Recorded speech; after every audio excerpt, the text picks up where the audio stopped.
एक बार एक भिखारी अपने जीवन से बहुत परेशान हो चुका था, क्योंकि उसे अपने जीवन को चलाने के लिए भीख मांगनी पड़ती थी। उसे हर एक चीज के लिए भीख मांगनी पड़ती थी। इसी बात को लेकर वह दुखी रहता और दिन भर यही सोचता कि उसके जीवन में बदलाव कैसे आएगा। यह सोचकर वह निराश हो जाता। वह हर दिन देखता कि बहुत सारे लोग निराश होकर, आंखों में आंसू लिए लोग और विभिन्न चिंताओं से परेशान लोग गौतम बुद्ध की तरफ जाते और वापस लौटते समय वे लोग बहुत ही खुश होते थे। वह भिखारी यह नहीं समझ पा रहा था कि गौतम बुद्ध उनके साथ ऐसा क्या करते थे कि वे बेहद खुश हो जाते थे। वापस लौटते हुए लोगों के हाथों में ना तो ढेर सारे पैसे होते थे, ना ही सोने चांदी, तो फिर ऐसा क्या होता था कि लोग बुद्ध के पास से लौटते वक्त इतना खुश होते थे।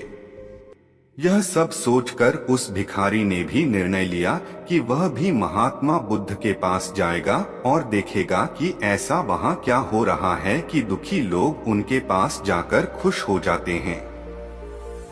वह बुद्ध से मिलने के लिए उनके पास चल पड़ा। जहाँ बुद्ध मौजूद थे वहाँ बहुत लंबी कतार लगी हुई थी, तो वह भिखारी भी कतार में लग गया। कतार में लगकर वह अपनी बारी का इंतजार करने लगा।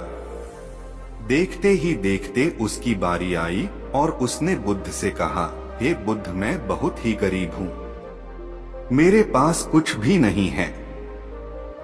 मुझे अपना जीवन चलाने के लिए भी दूसरों से भीख मांगनी पड़ती है। अब आप ही बताइए कि मैं अपने जीवन को कैसे बेहतर कर सकूं। यह सब सुनकर बुद्ध ने कहा, तुम गरीब नहीं हो।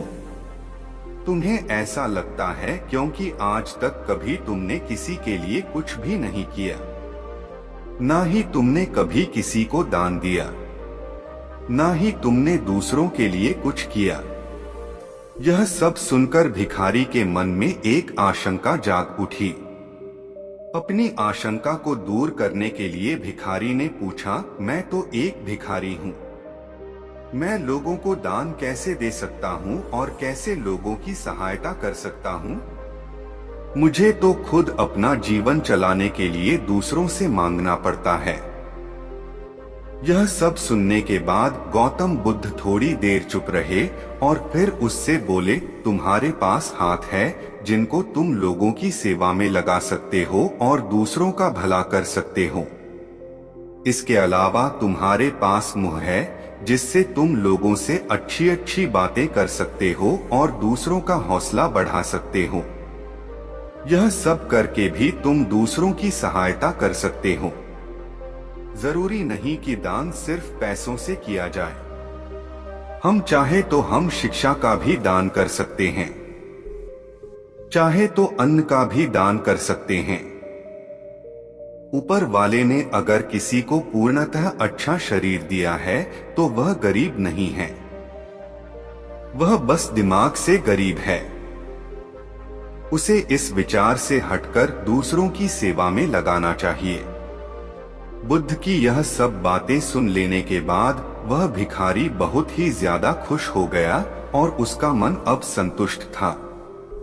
इस कहानी से हमें यह शिक्षा मिलती है कि हम सब इस बात की चिंता में समय बर्बाद करते हैं कि हम गरीब हैं, लेकिन यह सत्य नहीं है।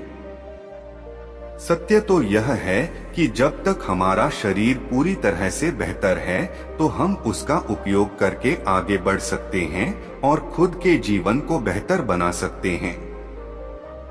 अगर कोई व्यक्ति सिर्फ अपने गरीबी पर ध्यान दें और उसे बदलने की कोशिश ना करें तो वह मूर्ख है।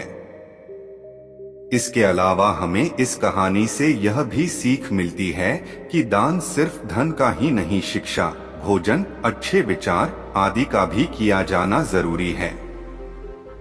अगर आपके पास धन नहीं है तो आप शिक्षा का दान कर सकते हैं या फिर आप दूसरों के लिए अच्छे विचारों का भी दान कर सकते हैं। इससे समाज बेहतर होता है। धन्यवाद।